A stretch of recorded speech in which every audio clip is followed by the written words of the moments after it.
Welcome to Journals of the Whilling from the Tumbling Saber team, a part of the Star Wars Commonwealth Podcast Network. Take your first step into a larger world by checking out the Commonwealth on the web at starwarscommonwealth.com, on iTunes, Facebook, and Twitter.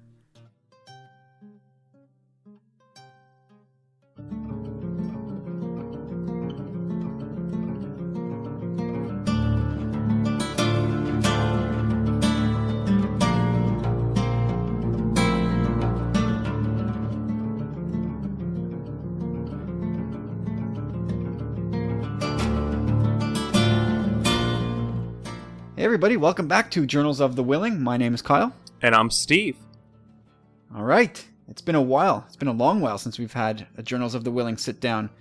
So Steve, let's do a quick little catch up here for everybody. How you doing? I'm doing great. The last few weeks have been crazy. Getting used to the new job. Doing that, finished up housework. Just kind of, chugging along. Life getting in the way. Yeah, how dare life get in the way? Life happens. What about you? The same. Work is crazy. Kids are crazy. Got a lot of upheaval going on at home in terms of kitchen renos and basement painting. So the house is a mess and chaos reigns supreme. I expect to see pictures when all is done. Yeah, my wife is all excited because we need to do a little bit of painting upstairs in the kitchen as well, just to finish that off. And she's getting all primed to do her Instagram post. She's super excited. And we really haven't had a kitchen this nice ever. Yeah, everything's been redone except for the floor, which was tolerable. Right. But yeah, no, super excited, man. We got a huge sink. It's big enough to actually bathe one of our kids in. So that's exciting. It's super nice. Yeah, and what's the point of doing anything if you can't put it on Instagram? Well, that's how all social credit is earned these days, isn't it? Yes. if it's not on Instagram, it didn't happen. Exactly. All right, so man, we got some catching up to do as far as Star Wars comics goes. Yes, we do. Yeah, man, Screaming Citadel. We broke down part 1 the last time we were here. And now we'll do the rest of them. So parts 2 through 5, they're going to be coming at you right here. And let's just dive right in. So Screaming Citadel 2, which came in Star Wars issue 31 by Jason Aaron and Salvador Larroca. Now I'll just preface this by saying, I'm not a big fan of crossovers, generally speaking. But as long as you keep it to 2 titles and a short run, 4 to 5 issues, stretching it to 8 if you're really going to do something epic, I can live with that. I definitely feel the same way. It's nice. It's neatly done. You can't get lost, which is a bonus. Yeah, I don't need to be buying 4 and 5 different titles where half of them barely reference what's going on or impact the overall crossover. So keep it tight. I appreciate what they're doing here. And I appreciate that Marvel wants to get some additional sales for Dr. Aphra. It's a character who's gained a massive amount of popularity, and deservedly so. But you know what? I gotta say, this issue 2, not to bury the lead here, but I don't know if I've ever read a comic where so little happened.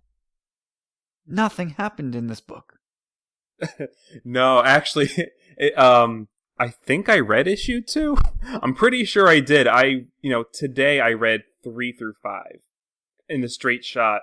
And I'm like, I found issue 1. I couldn't find, I must have misplaced it. I think I put it somewhere. It has to be somewhere. But if I didn't, you could easily read issue 1 and 3 back to back. But honestly, you would not miss a thing. You really would not miss much if you skipped over part 2. Right. I'll summarize. I have it can be summarized in 3 or 4 bullet points. So it starts with the rebels on their secret base.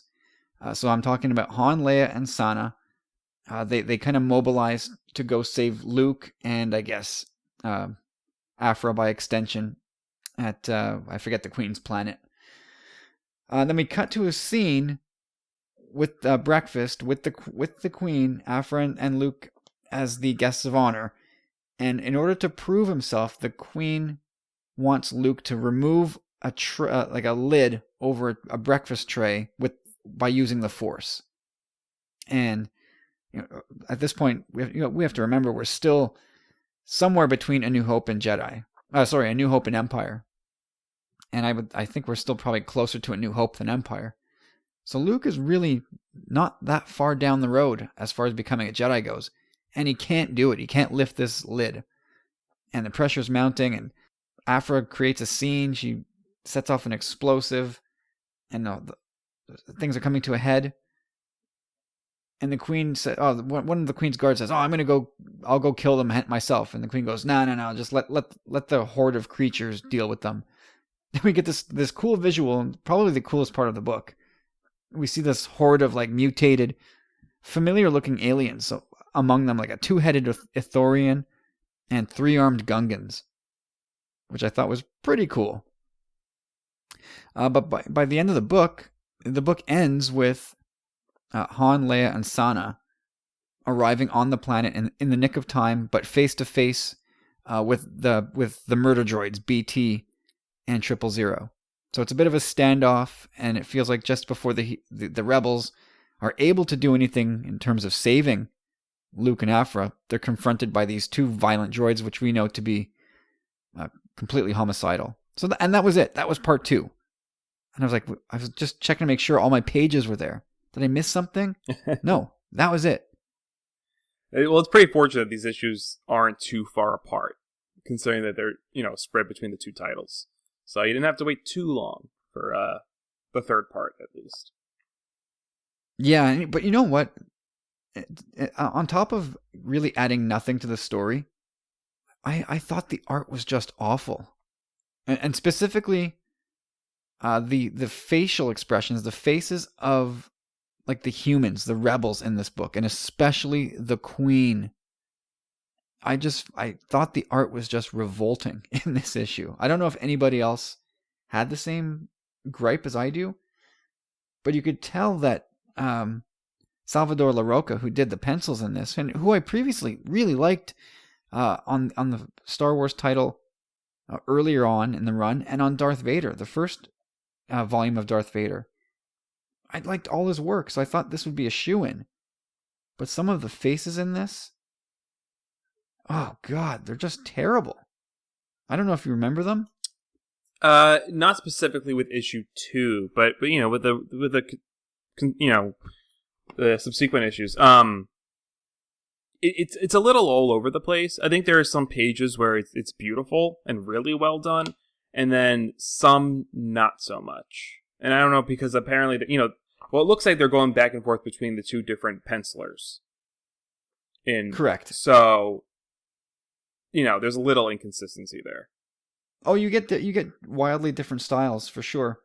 As far as Larroca's work, it's fine. Everything is fine except for the faces. Luke's face is brutal. There's the scene where he's trying to lift that lid, and the Queen's guard named Vespinax has got a knife to his throat, and she's saying, do it, try harder.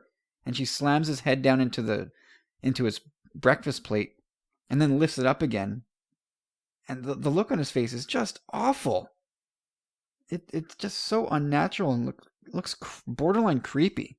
Like, there's a lot of instances where you could tell that he was copying faces. Like, he freeze-framed parts of the movie and just took his renderings from that. It's like, oh God, like we recognize that. It doesn't look good. Mm-mm. Maybe it's just me. I don't know. I don't know. I don't know. Sometimes that happens if there's a time constraint. Maybe sometimes artists rush the work. Yeah, I'm wondering if that might be it. Just speeding through trying to get that issue completed. Yeah, which is unfortunate. You'd think with all the resources that, Marvel would be able to kind of take their time putting these out. So I don't know. There's many factors that it could be. Well, once you find the issue, I know you misplaced it, but once you find it, take a look at Luke's face and look at the Queen's face. Like, the Queen just looks like a friendly clown. And she's not threatening or malevolent looking at all. She just looks like a person with white makeup on. She almost looks like she could be a queen of Naboo. Yeah. Like, there's just nothing menacing about this character, although there should be. She's Right. threatening to eat Luke or consume his life force or whatever it is. It's bad all around as far as I'm concerned. I definitely think it improves, but there are moments later on. Yes. Well, I mean, if you from the neck up, I find it bad, but everything else on the page is fine. But if everybody, your face is drawn, or your eyes are drawn to the faces of these characters, and it just misses by a million miles. Personally speaking. Then we move on to part 3 in Dr. Aphra number 7. You read that today as a refresher? Yeah, so I read the last 3 parts, kind of all together. Right, so that issue kicks off. Luke and Aphra get bailed out by Han, Leia, and Sana, Han is kind of flying Aphra's ship that he's commandeered. And I got the first chuckle that I had in a while, as 000 called Han the unkempt one. I thought that was hilarious. He seems to not like the scruffy looking unkempt comments from other people. No, and it's funny that droids are picking up on it, It's that obvious.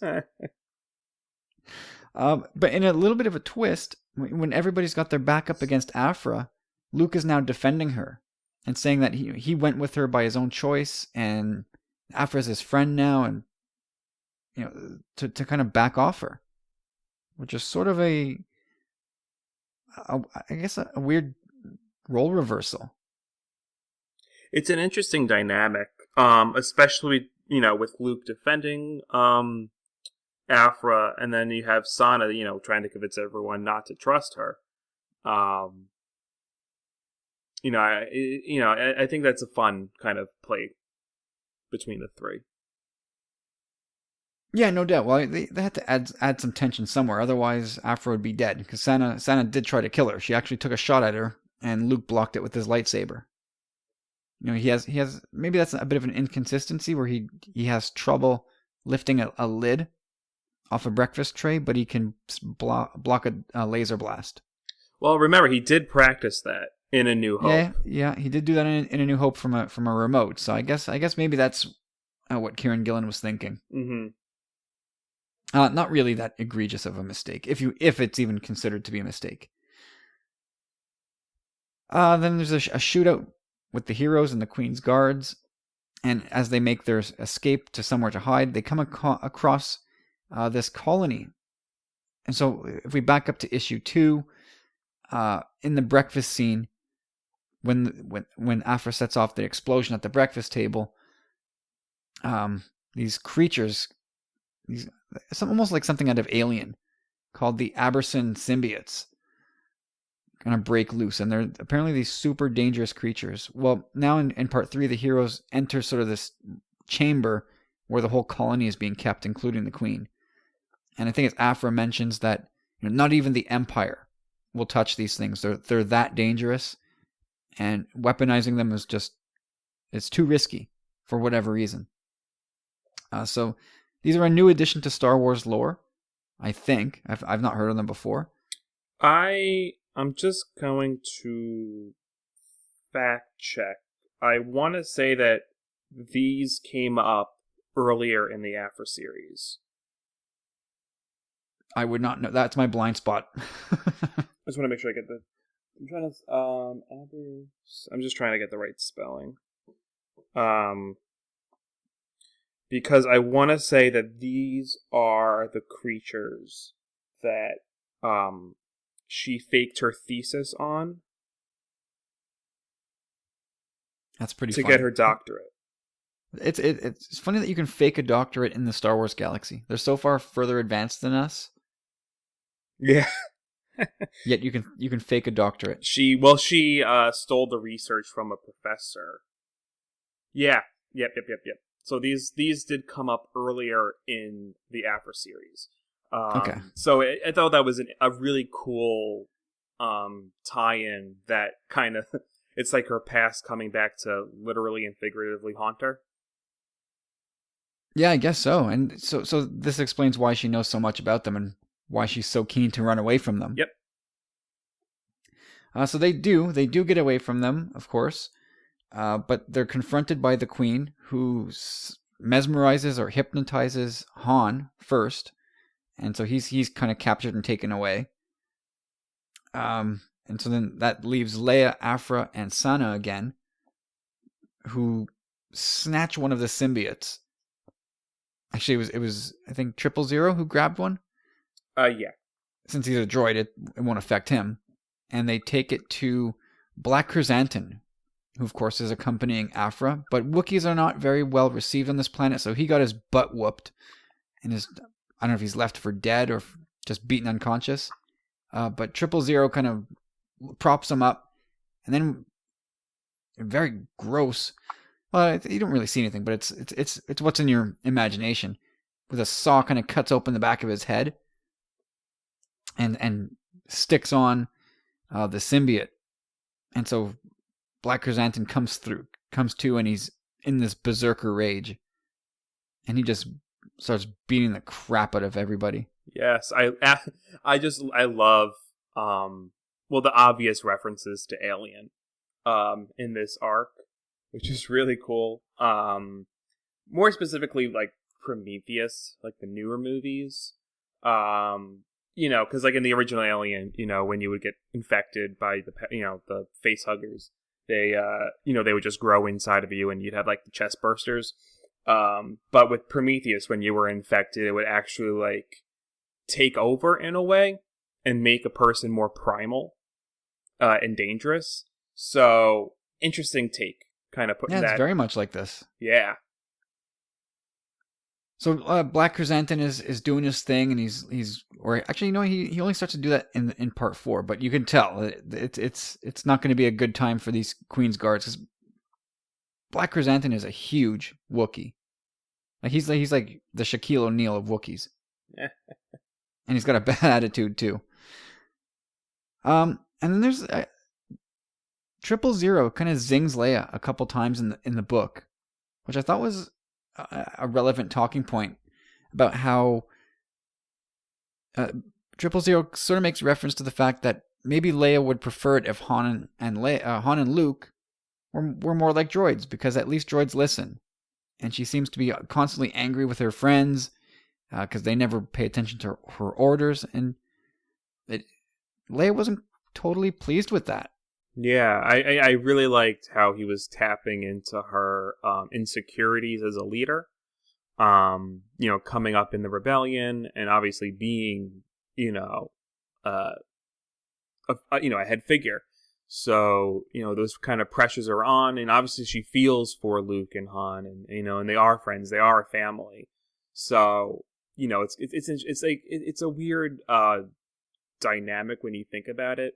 How close they are, but they are also not co-workers, but it's almost like they're, soldiers together in a war, while being friends, while still having like a hierarchy of orders. Yeah, I mean, Leia in this group, Leia's still the boss. Yeah. Yet nobody listens to her. Luke's making his own choices. He's not following orders. She told him that she'd court-martial him back to moisture farming, and yet he disobeys her anyway. So yeah, I like I like how you phrased that in terms of 000 sort of zeroing in on Leia's insecurity as a leader and illustrating that for us for a brief moment, because I guess we always seem to think that Leia was sort of invincible that way, and everybody just did what she said. But in this case, not so much. Right. And that's kind of where this issue ends. But I thought overall the art in this one was much better. And even though it's a completely different style, way different than what LaRocco was doing in previous issues. And even though this has a more childlike quality to it, I thought at least it's original. Absolutely. And the faces are all this guy's. The pencils in this one are Andrea Brocardo. Nice Italian boy. Yeah, at least it's totally original art. He wasn't trying to steal faces from the movie and put them into his book. He just did his thing, and it may not be everybody's thing, but I kind of dug it. Absolutely. I mean, I love the design and the artwork on the guards. With the cross helmet look. I think a lot of that artwork really shines in this issue, especially the detail on those. You know what I noticed? Not specifically in this issue, but for the whole arc through 3 parts so far. Leia's outfit. It's very reminiscent to me of what she's wearing in Rebels when we meet her as a young girl. Oh, I would not have caught that. Interesting to just go back and compare the two, like the layout, if I can say that, of the outfit is not the same, but the color scheme is. You'll notice it. You'll see it and go, oh, I get it. Like I could see this person shopping at the same store all these years. Right. Huh. Some nice little continuity there. Yeah, it's a mashup, kind of like what she wore in Rebels and what Padme wore in Attack of the Clones. That's kind of how I looked at it. Oh yeah, like the tighter white outfit. Yep. And then into part 4, Star Wars issue 32. It starts off with, as I mentioned, Black Chrysanthemum in total berserker mode, laying waste to all kinds of guards and just tearing them to pieces. And I thought it was interesting maneuvering throughout the series to have Black Chrysanthemum fill this role as opposed to Chewie, because way back in issue 2, Han intentionally left Chewie behind at the Rebel base. He's saying that Wookiees are not well received on this planet, so just sit this one out. And of course, Chewie protests, but we still get to see a Wookiee in action. And as we know, Han was enslaved, and the Queen orders Aphra killed. So Aphra thinks she's made out like a bandit in this. She's got her little Jedi.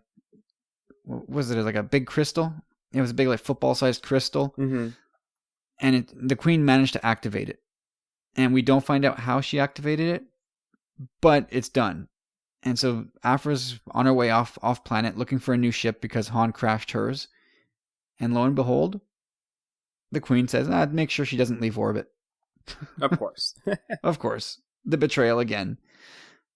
And then as Aphra is looking to get out, she starts talking to Ruhr, the Jedi who inhabits that crystal. And he spends a good few panels pointing out how he can sense Aphra's regret and guilt, not only over her betrayal to Luke and the group in this arc, but throughout her life and career, which is interesting because he's only just met her. Right. Do we know anything else about the Jedi trapped in this crystal other than what we've learned in this arc?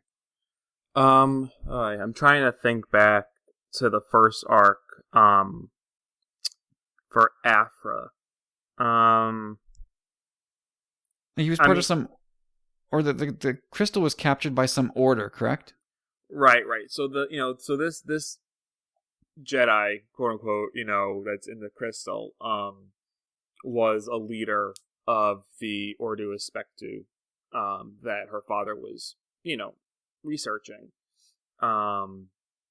There's no sense that he would be like an all-knowing, being. So as far as, him talking to Aphra, I feel like part of it is manipulation, which you can get a sense of that, in the flashbacks, sort of, from that first arc. I feel like it's kind of just him manipulating Aphra. Yeah, well, manipulating as in to his own end. So, I wouldn't quite know what his goal would be. If it's to leave this crystal. See, now this is where my memory's kind of fading me. I feel like there was a bit in the arc where he was trying to kind of transfer out of the crystal. In the Dr. Aphra series? Yeah. Oh, that's interesting. I'd have to go back just to kind of fact check on that. So because it's been we a have while. heard this guy's voice before. Yeah. Oh, that's pretty cool. I had no clue. I thought this was the first time we hear from this guy. No. All right, so I'm sure we will learn more about this guy at some point, maybe even in issue 5. So Roar, like I said, Roar's been activated by the Queen, and he's pointing out Afra's regret and guilt, which seems, based on the expression on Afra's face as he's saying this, it hits home. She knows he's right. And then Sana makes a deal with the murder droids that if they help her save the rebels, she'll help them kill Afra. She's still on this kill Afra thing. Right. She's really not an Afra fan. And of course the droid's like, sure, murder's great. We'll help you kill anybody. They just want to kill people. And then Luke, of course, he's attempting escape from the Queen. He's strapped to a table. But Afra comes back and, I guess, trying to atone for her guilt. Maybe we're trying to spring Luke free. She also orchestrates a symbiote taking over Luke. And the issue ends with one of these little, we'll just call them the face huggers. On Luke's back, it's tapped into his brain stem or whatever. And his eyes have all gone red. His lightsaber's ignited. I think he says something to the effect of, like, bow to your king or something like that. He says, yep, bow before your king, yeah. Yeah, and the look on his face again. LaRocca, what are you doing? I don't understand.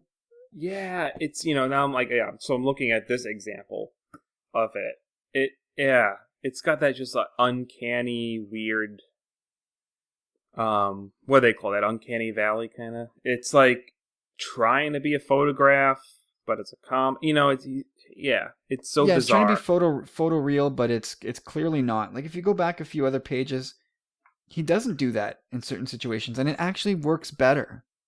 Yeah. So I mean, if I could tell Kieran Gillen, I'd be like, dude, just do you, man. Don't try and make this photo real. It doesn't work. Like, even on earlier pages where you see Han in the guard suit when he's been enslaved, that looks bad too.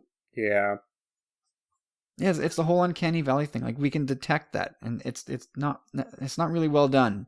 No. I mean, when he's doing close-ups of, like, original characters, like the Queen, like, I actually really like that shot. It's like a few pages before the last, or it's like the page before the final splash page, where she's kind of like staring up, almost like into the camera if it's a movie.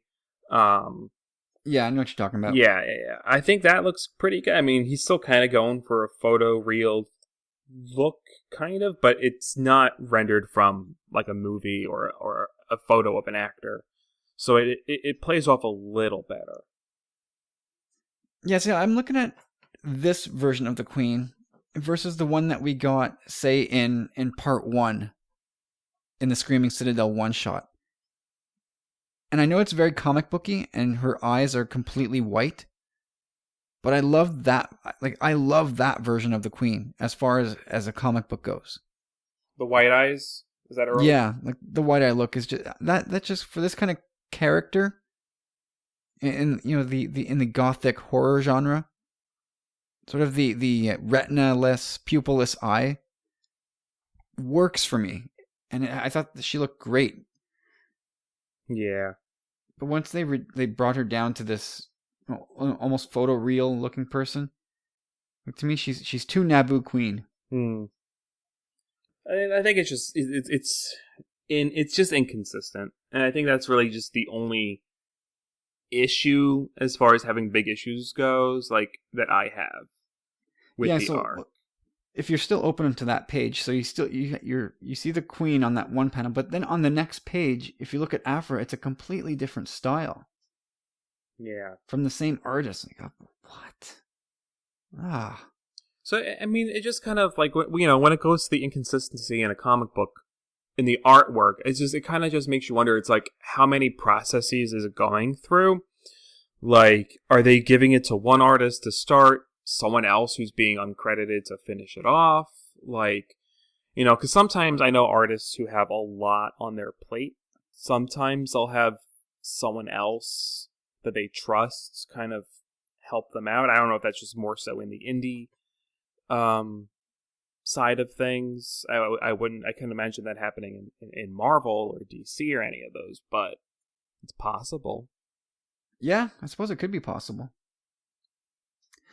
Anyway, so we're through part 4, and I have yet to read part 5, but you have, so you'll take us to the finish line here with part 5. Yep. So, all right. So to start, so it opens up with Luke and the Queen kind of facing off. Oh wait, sorry, I'm sorry to cut you off. This is Dr. Aphra number 8. This is Aphra number 8. Yep. And this is Kieran Gillen and Andrea Brocardo. So Brocardo's back with the artwork.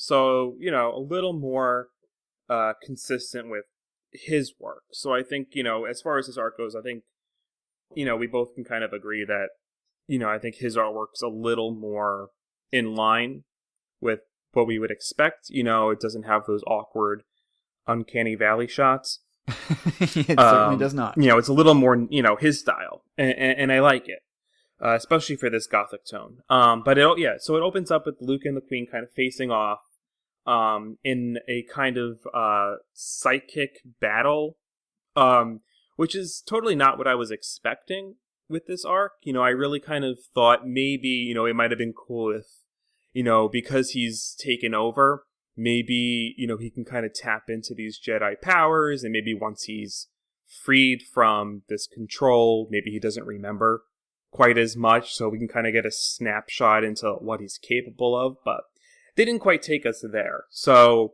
I'm not saying it's necessarily a bad thing, just wasn't what I was expecting. So Dr. Aphra, she has the crystal, and so it kind of goes back and forth, but I'll stick with that arc. That part of the issue. So she introduces this crystal to Luke, and so Luke starts to converse with Roar. And, so they kind of do this cool shot where Luke is kind of sitting across from the Queen, and they're kind of, their minds, which the artwork kind of like representative of it shows the two parasites. So it's kind of like the brains of these parasites going at it. And they're each trying to control the other. So it's more mind power than, outward force powers. And so Roar kind of talks him through breaking the connection with the parasite. And he kind of pushes back, because you can kind of tell that Roar is trying to tap into his insecurities of being... of not being a formidable Jedi yet.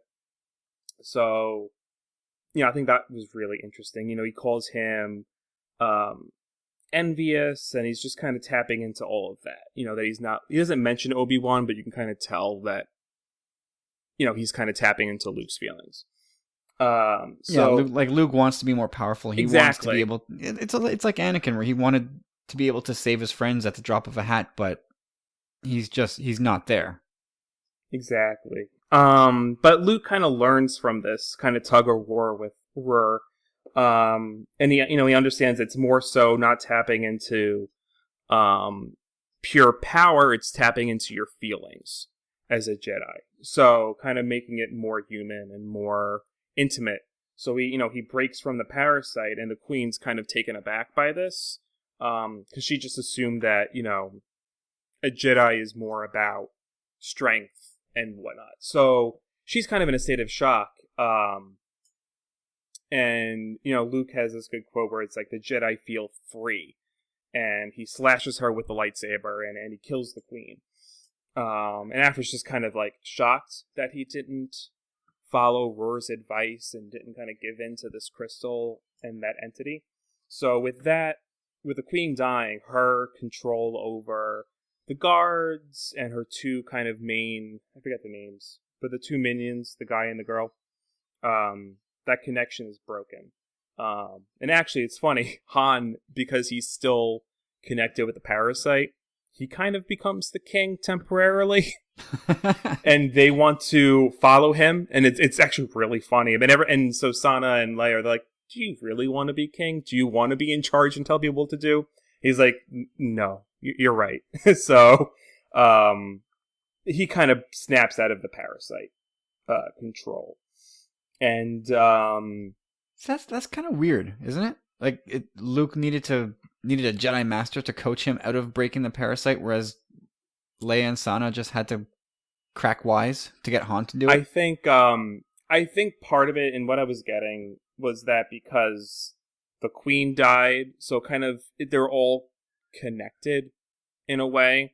So the connections were kind of weak once that happened. Without the Queen as sort of the backbone. Exactly. So like once the Queen died, because they're calling it the Hive. This is like a hive of vampire-like things. So so once the Queen's dead, it all kind of crumbles going down. So so from that I'm assuming that the connection was weakened. Leia kills. Did we get a name for the guy in red? I don't quite remember his name. The guy in red, yeah, probably. I just don't know what it is. Guy. So Leia shoots him. So that kind of further weakens the connections. Trying to think. Was this that guy that looked like Snoke? Yeah, like a Nosferatu Snoke looking. Yeah, I don't recall ever seeing a name for him. Like even if you told me his name, nope, didn't see that. So he's just in my head I was just calling him Snoke / Nosferatu. Snokeferatu? Snokeferatu, I like it. So before Han frees himself from the parasite, he actually frees kind of all the people that were living in like the underbelly of the Citadel. So he kind of totally blanking on the word for it. He liberates them. There you go. I need like a thesaurus handy. So Aphra takes the crystal. She leaves off of the planet. Luke's like, Luke is very upset with her. He trusted her, and he felt like he can't really trust her now that he, after what she did with Roar and the crystal, and, she didn't quite understand why he felt betrayed. So she was like, I'm just trying to help you, So they kind of separate. They go their separate ways. She leaves with the crystal, and Chrysanthemum, who has the parasite removed, again, just surgically from 000. So Sana, Luke, Leia, and Han take off together. And that was pretty much it. Oh, and then we flash back to the planet. And there's like these two people who were liberated, and they're, Aphra orders BT to burn down the Citadel. So as they're leaving, the Citadel is destroyed. And so there's this guy and this girl, and they kind of go in, they're like, they know about the Queen, they know she collects rare artifacts, and they're like, well, maybe there's something of worth here. So they find the Queen's body with one remaining parasite living, just kind of standing over the Queen, and the parasite jumps onto the girl, and she has a moment where she just says Skywalker, and they decide to leave the Citadel, and they allude to wanting to leave the planet. So it looks like whatever. So I don't know with the parasite. I don't know if it all of a sudden implants someone else's memories into, because presumably this parasite was connected to the Queen. It looks like. So maybe now that this parasite's connected to this random girl, maybe it just implanted the Queen's memories into this girl. It almost sounds like it's like a thumb drive carrying around the Queen's memories. Right, it seems that way. So it was just kind of this cool last shot of her with like the pupilless eyes with the white, and she actually gets she almost looks like she's transforming into the Queen, which was really cool. She gets like this gash scar across her face, almost like a Kylo Ren look. She gets those red triangles growing below her eyes. Oh, wow. Okay. She just looks like she's like morphing into the Queen, which is pretty cool. And she just says our future is elsewhere. So I don't know if they're going to go after Skywalker, if she's going to go build a hive somewhere else. We'll have to see where that comes back. Yeah, I guess it ends on a note where if they come back, yeah, we told you we strongly hinted at that. But if they'd never get to it, well, it was kind of wrapped up clean enough anyway. And Right. how are these two little dopes going to get off the planet anyway? I feel like it leaves room for like maybe a really good annual. We're not too far away nice. from the next Good point. annual. So that might be a really cool one shot. So we'll have to see. Just wrap that up. Yeah. Yeah, because the annuals, for the most part, are, very separate from whatever's going on in the main story anyway. So, we'll see. Yeah, there you go. That was it. So what do you take out of this arc? The big takeaways. I don't know. So, I feel like Rur is going to be a bigger deal later on. Aphra still has the crystal, so I'm feeling like he might be a big bad down the line. Somehow gets out of the crystal some way, and then we have like this pseudo Jedi on the loose. Could be interesting. But I don't know. We run the risk of him kind of, overshadowing Vader. So I don't know. It's interesting. I know. What do you think? Well, it is a fine line. I mean, I don't know what Roar knows about what's going on in the galaxy these days. I'm not sure if he's aware that there are no Jedi left, and that the Luke Skywalker that he just met is sort of the last hope. Do you know if he knows that? No, I don't get a sense that he is fully up to date on what's going on. Yeah, so I mean, if he finds a way to leap from the crystal into a new body, and maybe that's how it dovetails with these two people that we saw at the end. Yeah, that's it. Because if the queen has taken over the woman's body, there's still kind of that guy that she's hanging with. If he could somehow download himself into the guy, I don't know. It's interesting. They take each other out and clean up each other's storylines, right? Yeah, I mean, what I could have seen them doing if Vader was still going on, I could see Vader going toe to toe with Roar, and Vader taking him out.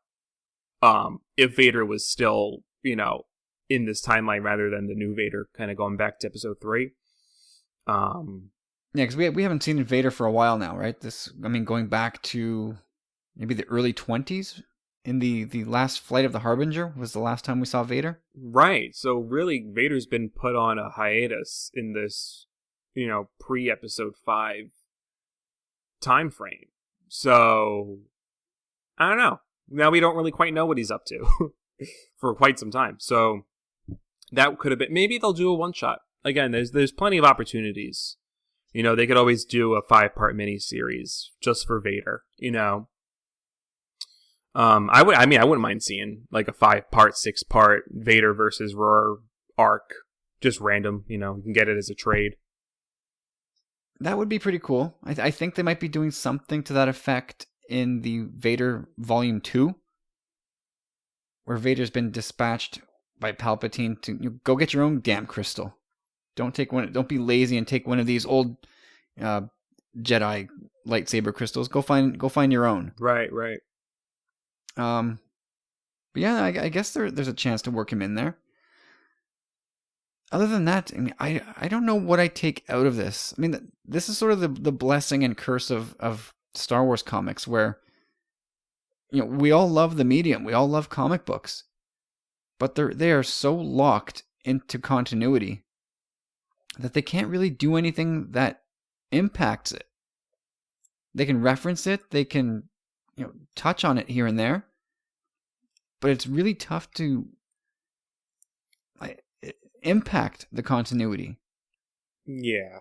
I mean, I feel like until episode 9 is said and done, and maybe they do something in that 30-year gap, the comic medium won't really inform the continuity as much, like you were saying. It's very hard to, and I feel like because of that, we need to really focus in on character development and so much and more so the relationships. I mean, which is also why I think it's so exciting that we have Dr. Aphra and Sana involved, because their fates are still very much up in the air. So, where are these two? Exactly. So, what happened to them? What's their story? While I'm sure we all still love, reading about Han, Luke, Leia, Vader, we know their fate. And all that's still very much tied in. But as far as the other stuff, I mean, that's all up in the air. And I think that can help keep people coming back. Yeah, you can almost envision those two in a bit of a collision course, right? It's like Sana wants a piece of Aphra bad, and we know they have a history together. There's a bit of bad blood there. Right, so that's a showdown I'm looking forward to. Yeah, and it looks like part of that bad blood might be some of the reason for the guilt and regret that Roar was talking to Aphra about. Right, because there's still a lot that hasn't been told yet between the two. So, I'm looking forward to that being filled in. I like the hints. I like that the tension was built up more between those characters. I think that was another bonus or another plus side to this arc in particular. And I also thought it was just, what I really liked is that it was refreshing, just stylistically. It's not something that we have gotten. So I think the comics at least have freedom in that sense, that we're able to get these, these gothic tales or, heist stories, wherever they decide to take, the style. I think I'm definitely along for the ride. Well, and that's just it. That's the conversation dominating fandom right now, right? The last week the big story was Lord and Miller being excused from the Han Solo movie, and the fallout from that is, well, Lucasfilm is too risk averse to be creative and to take steps outside of their comfort zone. And I see that argument from both sides. Where I understand Kathleen Kennedy's position, where she needs to ensure that fans are happy and that shareholders are happy. And so far, the way that's worked is by doing something that's a little bit safe and predictable, i.e., it fits into the Star Wars mold. And we were promised standalones that might step outside the mold a little bit, but I think Lucasfilm got cold feet on that. Yeah. I don't know if you can really argue against that at this point. It's definitely a tight spot. I'm not going to vilify Kathleen Kennedy at all, or Lucasfilm. I think comics are one thing. It's not much of a loss for the company, but I feel like if fans really don't take to a movie, that's a bigger hit. Oh yeah, there's hundreds of millions of dollars sunk into a movie. Right. So if you screw that up, your reputation takes a big permanent hit. I mean, they're getting dragged through the mud right now, but if Han Solo turns out to be a good movie, they'll burnish that star again. So I was a little confused. I know this is a bit of a tangent from comics, but how long into shooting were they? I think it's a bit cloudy, but anywhere from 3/4, give or take. That seems to be the consensus. Some people say as much as 90%. Right. So I feel like how different could what's his name that just came on? Ron Howard. Ron Howard. I mean, how different could he really make it if like 90% or even 75% of the movie was done? Well, I guess it depends on how much of that 75% they keep. And what they decide to reshoot. Yeah. So in the end, it might be almost a 50-50 thing. Yeah. Yeah, that's true. But I mean, like, there's direction, but there's also the script. script. So what I'm curious is like, if the script is funny, if it's really funny, I mean, why aren't they getting a new writer? I mean, it's more than just the director's job. I mean, there's also a blueprint to it. So I'm curious is why is it all being put on the directors and not the writing? So I'm just kind of curious as to like, because it all seemed that like the directors were making it funny or not, or tonally off, but like that would also be in the script. So I'm just very curious as to like what's really going on. If there's other issues at play. It's your guess is as good as mine. I mean, we talked about it at length in our last episode. Best I can guess is that the tone that Lord and Miller were delivering was not what Lucasfilm had envisioned, and they have a proclivity to go off script and allowed a little bit too much improvisation. Whereas Lawrence Kasdan, and I guess by extension Kathleen Kennedy, want you to stay on script. Right. Okay, so that would make sense if they're not following the script, because I'm assuming that they, the script is approved and they weren't going to change their minds on that. But if they were taking it too far away from the script, then I could imagine that being an issue. Yeah, absolutely. And it's weird because I mean, it's not like Lord and Miller were an unknown quantity. You knew what you were getting. Right, it comes with hiring. Yeah. Yeah, and then you fire them. It's puzzling. It's unfortunate, but I'm giving Lucasfilm the benefit of the doubt until they make a couple of bad movies. Right. And anyway, just to bring this all back around, if you realize that you can't do different takes and different tones in your movies, at least not yet, then you can do that in the comics.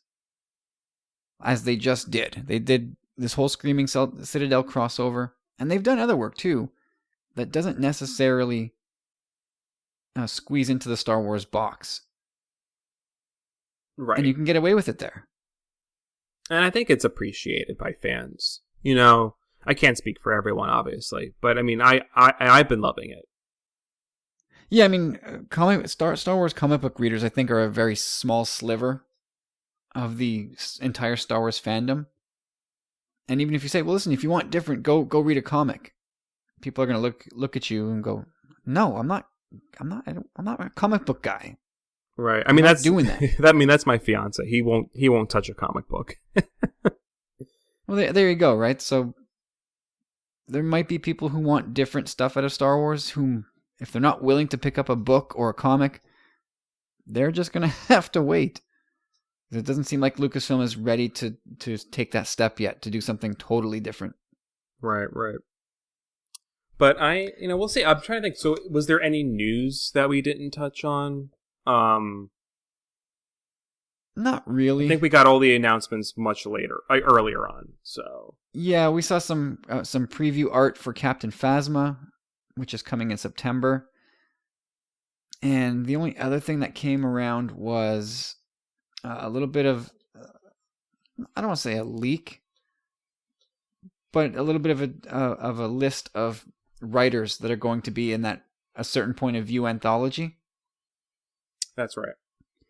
Yeah, Gary Whitta's writing a story, and of course he had a large hand in Rogue One, and he's helping to bridge the gap even tighter between A New Hope and Rogue One in that book. Now, there's going to be a story about Aunt Beru. There's even going to be a story about the trash compactor monster, which I find is that's really funny. That makes more sense than the Aunt Beru story, but I don't know. We'll see. It's probably going to be absurd, but it might actually be really funny. Yeah. Pablo Hidalgo is doing a story about Tarkin, and Will Wheaton is doing a story about the rebels left behind on Yavin.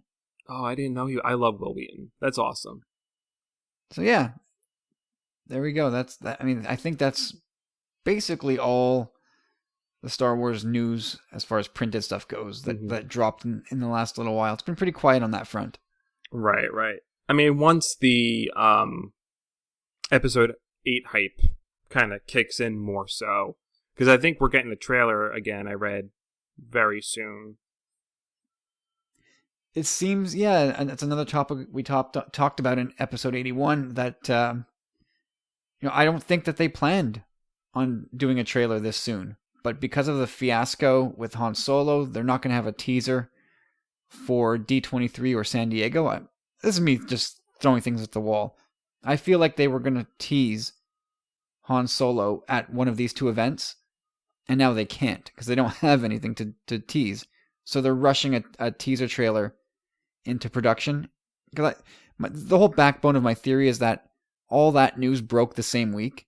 The approval for a new trailer, the firing of Lord and Miller, all these things started happening at once. And of course, they may be independent from one another, but I tend to think that the plan is we need something for these events. So we'll announce the title of the Han Solo movie at one of them, and we'll do a teaser for The Last Jedi at another. That's my guess. And that's good enough for fans, honestly. That's everyone will eat that They up. need something. I mean, it's been a rough couple weeks for Lucasfilm, so they need to start getting some good vibes out there again. Right, right. And this is the last season of Rebels coming up, right? So I feel like they're going to have to start teasing whatever's next for the small screen pretty soon. Absolutely. Well, Forces of Destiny, speaking of small screens, Forces of Destiny is going to drop on Monday, July 3rd. Oh, yeah. So here's your official warning to get your... you can't get your PVRs out, but be tuned in to, I guess, maybe the Star Wars channel on YouTube, because that's coming on Monday. Right, that's all online content, right? Yeah, so they're going to drop one of them on Monday. I'm not sure what the whole release schedule is, but they're starting on Monday, July 3rd, and then they'll air on TV on Disney XD or just regular old Disney channels starting on July 9th. Okay. And we'll touch on this more in episode 82. Yeah, that's coming. So I'm excited about that. Awesome. So any last thoughts about Screaming Citadel before we wrap it up? No, nothing specific. Just overall, I'm very happy with it. As a diehard horror fan, I liked having little tidbits of it here. So they definitely satiated that that thirst for me. I like the style. I like the mashup of different genres. They a little bit of horror, a little bit of gothic, some alien nods in there. I found it overall a little bit flat. Really, wasn't terribly exciting. But again, like we said earlier in the show, the writers are working in such a tight box. They can't do anything too huge, too epic at this point. Exactly. So you kind of just have to, we can't set our expectations way too high for these stories. Just kind of have to enjoy it for what it is as far as what the medium can offer. Yeah, and I think what it does is it was a bit of a sell job on Dr. Aphra.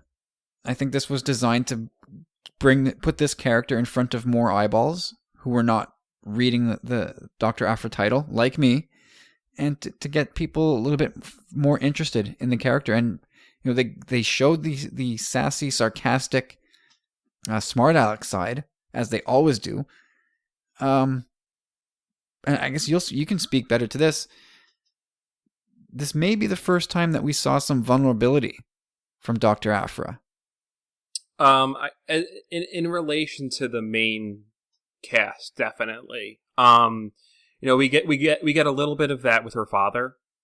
For sure. That relationship there. They're slowly peeling the layers, which I'm absolutely loving. I think they're doing such a great job with the character. I'm so excited to see where they take her moving forward after this arc. Considering that she has the crystal and, it's so up in the air. Like we were saying, her fate isn't tied into, what we already know. Like, anything could happen with her. Yeah. So I think she's not an official member of the rebellion. She's not a member of the Empire. I mean, she's kind of in the bad books of both. But she's slippery enough that she could disappear to the other side of the galaxy and never be heard from again. Absolutely.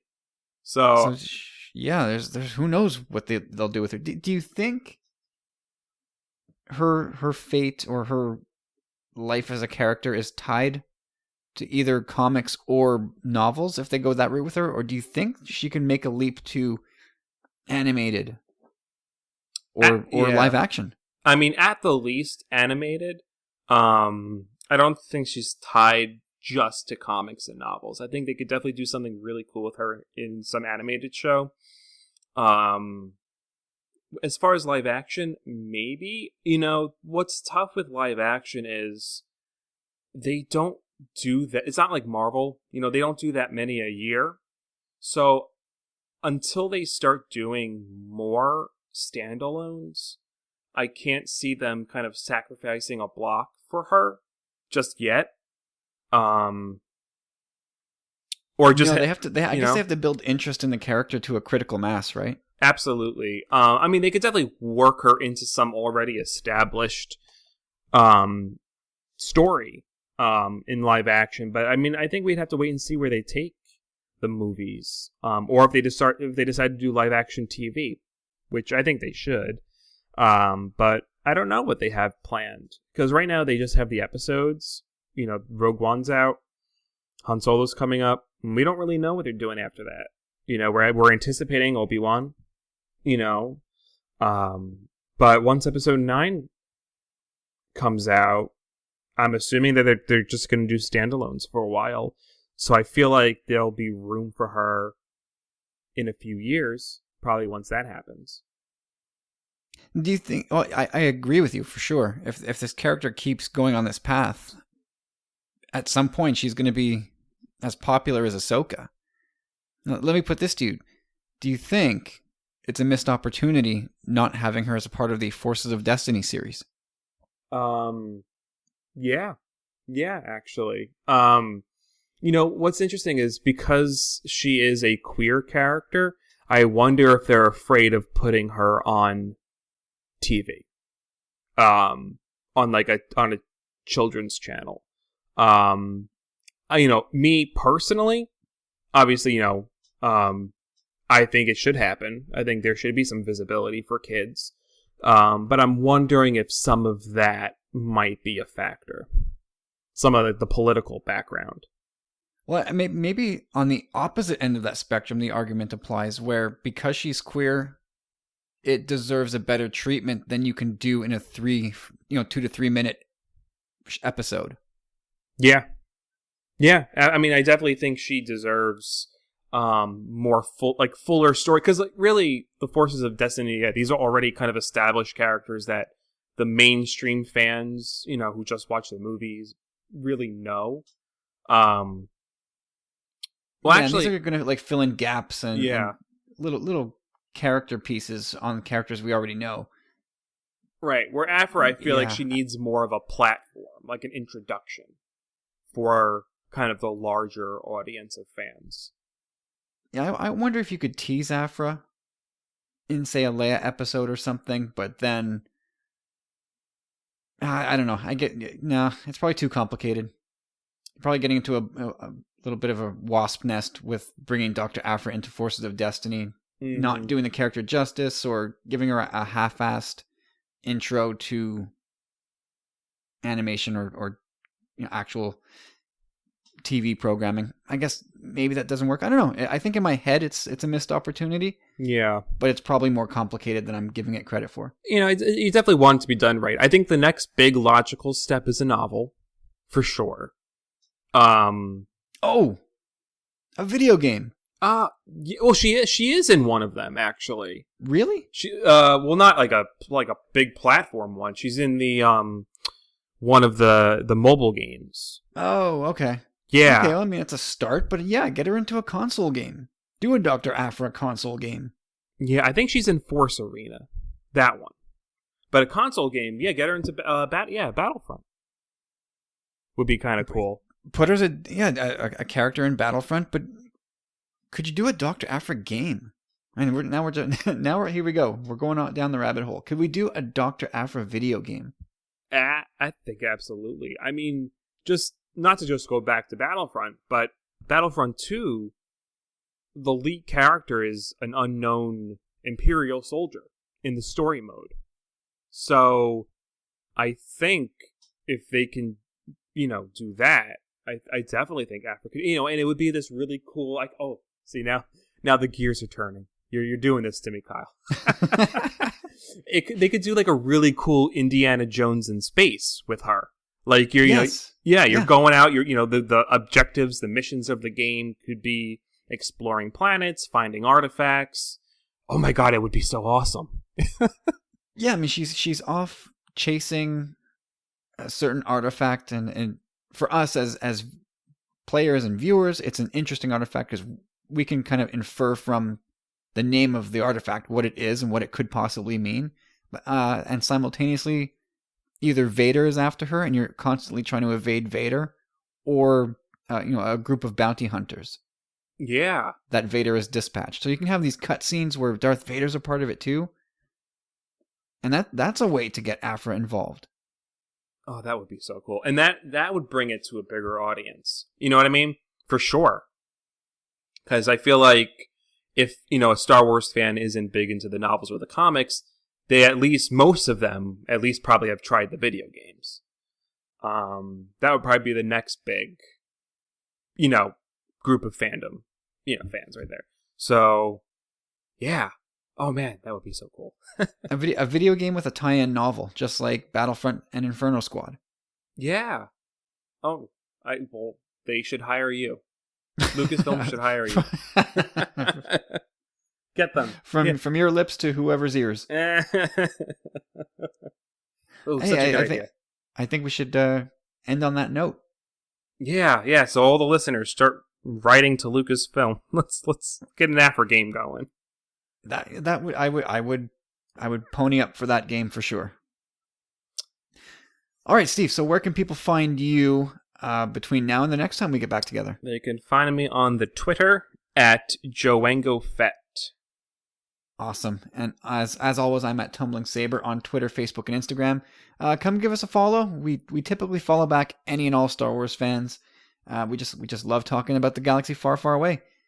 And until episode 82 of the Tumbling Saber podcast, have yourselves a great weekend. Go check out StarWarsCommonwealth.com. You know all the players there, and also the brand new member of the family, San Diego Sabres Radio Podcast. Go check it out. Spend some time this weekend on those guys, and we'll catch you in episode 82. Bye for now. You've been listening to Journals of the Whilling from the Tumbling Saber team, a member of the Star Wars Commonwealth Podcast Network. Learn more about the network and its members at StarWarsCommonwealth.com.